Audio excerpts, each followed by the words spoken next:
नमस्कार, मी गणेश आचवल स्वामी कृपा क्रिएशन्स या यूट्यूब चॅनलमध्ये तुम्हा सर्वांचं मनपूर्वक स्वागत करतो. मित्रांनो, आजचा दिवस हा खास आनंदाचा दिवस असं मी म्हणेन, कारण आम्ही दादरच्या यशवंत नाट्यमंदिरमध्ये आलो आहे. सुंदर मी होणार हे नाटक पुन्हा एकदा रंगमंचावर येतं आहे आणि आनंदाची गोष्ट ही की शास्त्री हॉलवासी असणारी माझी मैत्रीण स्वानंदी टिकेकर, जिचा प्रवास मी लहानपणापासून बघितला आहे, तिची अनेक नाटकं, तिच्या मालिका हे बघितलेलं आहे आणि मुळात टिकेकर कुटुंबाशी आमचे आचवल कुटुंबियांचे सुद्धा घरोब्याचे संबंध आहेत आणि स्वानंदी आज सुंदर मी होणारमध्ये काम करते, त्याचा आनंद जास्त होते. स्वानंदी, अभिनंदन त्यासाठी. आणि जाणून घ्यायचं आहे की तुझी व्यक्तिरेखा काय आहे. मी बेबी राजे ही भूमिका करते आहे आणि तुला माहितीच आहे नाटकाविषयी सगळं, पण लोकांसाठी म्हणून सांगते की खूप महत्त्वाची भूमिका आहे ही, मला असं वाटतं, आणि खूप रेलेव्हंट आहे. कारण बेबी राजेचा जो संघर्ष आहे तो आजच्याही अनेक मुलींचा संघर्ष आहेच आहे. एक एक्झिस्टिंग व्यवस्थापनेतून त्यांना अनेक वेळेला बंड पुकारूनच त्यांना जे हवं आहे ते मिळवावं लागतं आणि याच पद्धतीची ही भूमिका आहे. ती नटखट पण आहे, ती खोडकर पण आहे, इनसेंट आहे, पण तिला हवं आहे ते तिला मिळवायचंच आहे. खूप सुंदर भूमिका आहे. मुळात स्वानंदी, कलेचा वारसा तुझ्या घराण्यातच आहे, आजोबांपासून आहे. आणि पु ल देशपांडे आजोबा यांची काही आठवण सांगू शकशील? हो, आत्ताच मी राजेश सरांना सांगत होते की मला आत्यानी, माझ्या उषा देशपांडे, तुला माहिती आहे, उषा देशपांडेंनी एक फोटो पाठवला की एका मैफिलीत थत्ते काका, माझे आजोबा बाळासाहेब टिकेकर आणि पुलं हे बसलेले आहेत. माझे आजोबा गात आहेत, पुलं पेटी वाजवत आहेत. सो तो फोटो मी तुला देईन.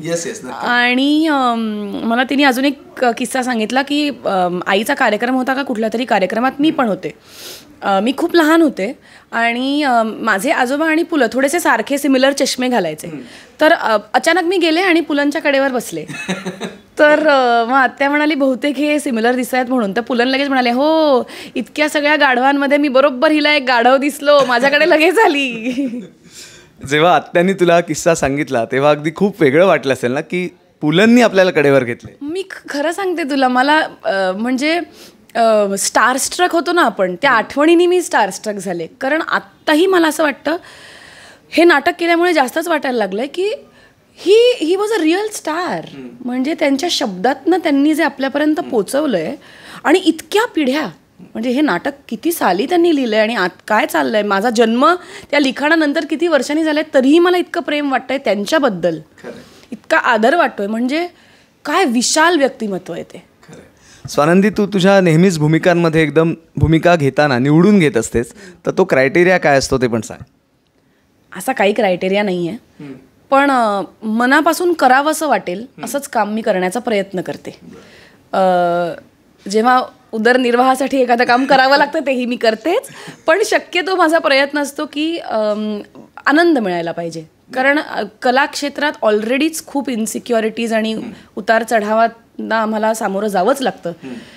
आनंद जर नाही मिळाला तर कशाला काहीच अर्थ उरत नाही.